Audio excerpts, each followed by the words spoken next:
Hey, little Johnny, what are you doing, bud? What am I doing? Oh, I'm just getting ready here to record a video so that I can lie on the Lord so that we can eat this week. Yeah, I've come up with some things and I'm going to get into the news and find topics that I can exploit. And then I'm going to make videos about them and say that the Lord showed me a special vision or a special dream. So go back and watch your cartoons, bud. I'll be in there in a minute. And here we are, our buddy Troy Black. He has a family, he has kids, he has all of that. And he sits there, and this is what he does.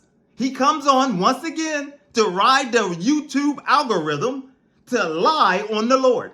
And now all of a sudden, sometime here today, because this video is being recorded here, and when you see it, his video will be out later, where he's claiming all of a sudden he's got a word for Kamala Harris. Or somehow God gave him this word all of a sudden, just like everything else. Why? How ironic. It's the DNC convention, and how ironic. That's a topic, and she hasn't spoke yet, but he's getting ahead of it because he wants to eat. He's got to feed his family because that's how he does things. And you know what's sad about the whole thing? The man has kids. He has a spouse. He has all of that. And this is what his kids see. They see daddy getting a camera up, sitting in an office somewhere, and coming up with topics and lying in the Lord's name. That's what they see. Most kids, they look at a parent as an example and say, you know, I want to be like my mommy when she grow up, or my daddy, or whatever. A lot of times, as we know, maybe if your father was in the military and you go on to follow the trend, your mother's a teacher, doctor, however, a lot of times you look up, whether it's your big brother or whoever, you look up to someone to carry on that tradition or whatever. But whatever it is, many times those of us that have been in households where you know that someone has worked hard, that you know that you get your work ethic and all of your integrity and all of that from. And this is what people see with the Troy Black. As you look at the clips of this, let's take a listen. But I saw a vision of a needle sticking into somebody's ear canal and then into their brain. Hey y'all, this is Troy Black. So I recently saw a vision from God, and it's very strange. And I also heard a prophetic word that has to do with potentially either a coming vaccine or a response to an outbreak or something. I can't give you the details about exactly how this is going to apply, but the Lord has asked me to share this. So I'm going to share it. It is strange, but then the Lord has also given me a very encouraging message to share with you today. The Holy Spirit say these interesting phrases. I'm not exactly sure what all this means, but we're going to have to wait and just see what takes place.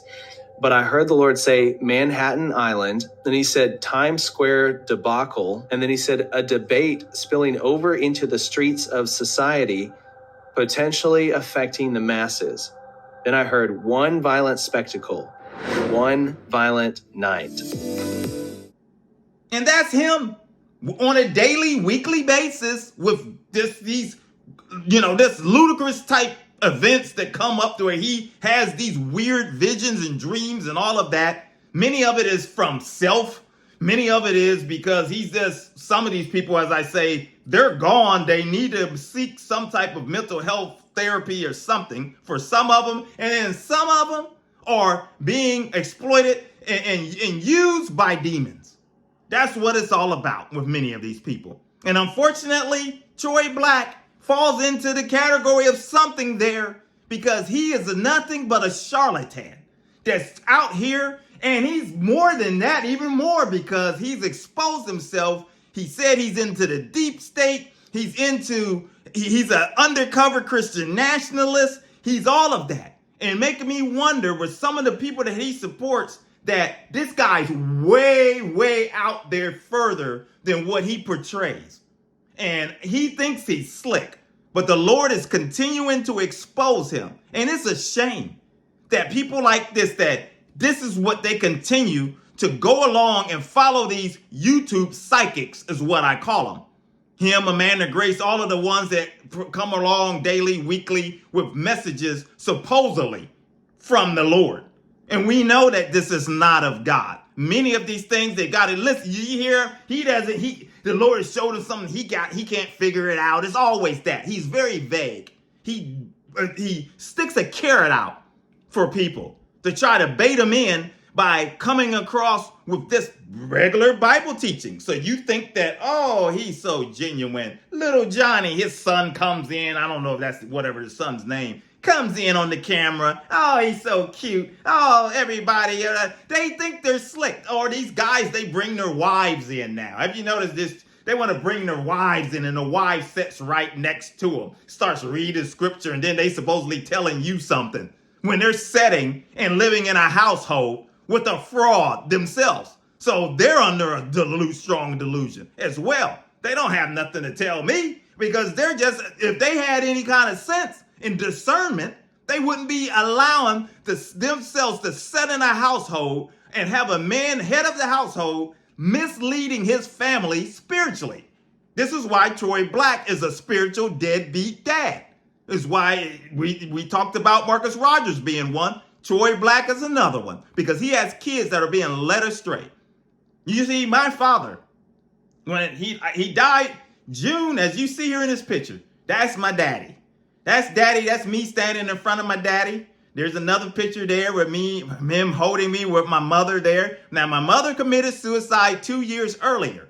So when I was 3.5, and then 2 years later, after that, he was murdered in Chicago on June 26, 1974, running for his life during an event and shot in the multiple times, and one of them in his face, basically his head, right in here, and things like that. But one thing I do know, before his death that summer, I was visited a private school. I remember that because he wanted me to go to the private school in Chicago because it was cool. It was crazy then. Chicago was crazy. And look at the deaths. It was 970 something deaths that year he died.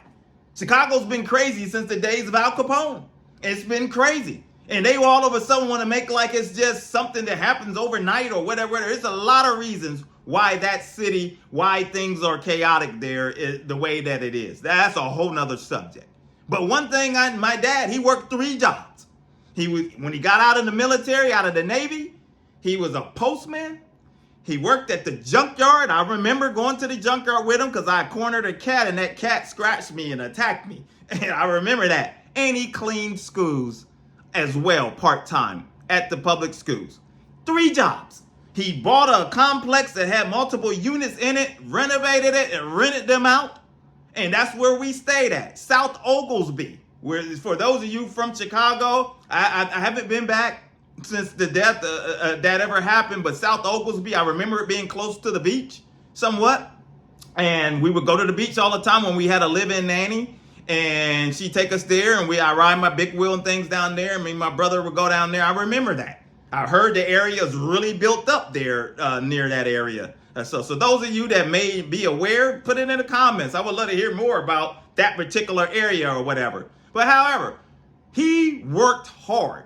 And my aunt has always, which is my dad's sister, always say, you know, me growing up, she made sure I had a job at 13. Working hard, have a work integrity, work ethic and things. And she always would say, you always work hard like your daddy. Your daddy was a hard-working man. When he was in the military, he always took care, because that was my aunt. She lived in the South at the time, and he always sent her a little something to help take care of his baby sister when he was away. And as he always did well, as far as on the financial level of things, and took care of her. But one thing that he didn't take care of, and on the right level, was the spiritual level. Because when he got out of the military, he joined the Nation of Islam, which is headquartered in Chicago. And for those of you who don't know, many of you may know, Louis Farrakhan is the leader and still the leader there at the moment. And we know that it's an offshoot of the Muslim religion, but it's a radical, hatred for Jews, the pro black type things and stuff like that.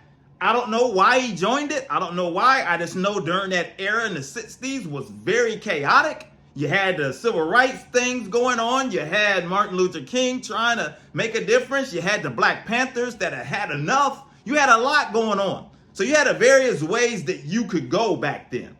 And he decided to go that way.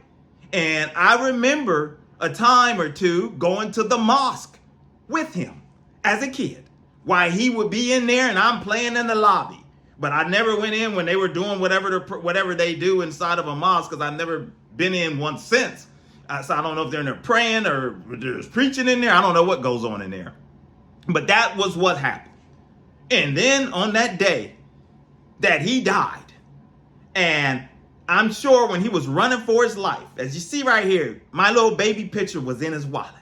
That's me as a little baby. He had me in his wallet, but I'm sure his life as it's flashing before his eyes, and thinking of his boys, thinking of his family, thinking of everybody, and about to lose your life, and just that fear that you know that this is it. There's nothing like fear. I know many of you have had fear. When I was running the streets before being saved, I had a gun put up, I've been shot at, and I've had a gun in my face at least 4 to 5 times when I was in the streets. I know what fear, especially being shot at and having a home invasion, when they come in to try to take me out for my drugs and money, and my family happened to be there. So I know what fear and flashing and running, as I was running for my life and praying at the time, because I wasn't saved, and I'm like, please, Lord, don't let them kill my family. And all I hear is gunshots as I got out of the house, and I just hear pow, pow, pow, all these shootings and going throughout the house, and my brother and my cousin and my uncle and aunt is in there, and nobody was hit, including me looking at the flame coming out of the gun as I'm running for my life. And my dad, his life is gone. And, you know, it's terrible that I had to go through that and be raised up, me and my brother, without a dad, without a mom, and all of that.